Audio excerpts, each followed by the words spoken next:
Yes po, ma'am. Nireseta din po iyan sa akin noong nag-menopause ako, noong 42 pa ako. Ngayon, nag-take pa din ako. Okay? So, eto po yung tinutukoy ni ma'am, si Evening Primrose Oil. Ito po, nireseta din po to sa akin noong 2023 pa po ito nireseta sa akin. And ngayon na okay na yung dysmenorrhea ko, kahit galing na yung dysmenorrhea ko, tinatake ko pa rin siya hanggang ngayon kahit 2025 na. And ngayon, malapit na naman pong mag-menstruation kasi iniinom ko lang po ito 10 days before my menstruation, and kapag nagkaroon na ako, ini-stop ko po yung pag-inom.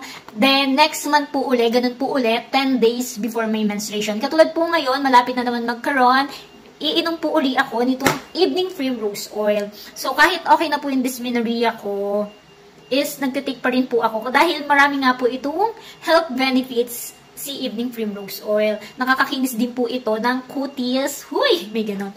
So, nakakakinis din po ito ng cuties and sa sleep problem, okay din po ito.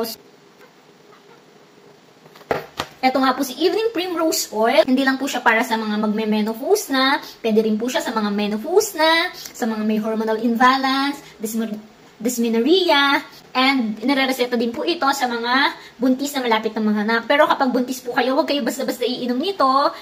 Dapat po si OB po yung magre-reseta. Dahil kapag buntis nga po, hindi po pwede tayong uminom ng kahit anong supplement. Maliban na lang po kung reseta po iyan sa atin ng ating OB. So, yun lang po. Thank you for watching. Kuting-ting. Bye!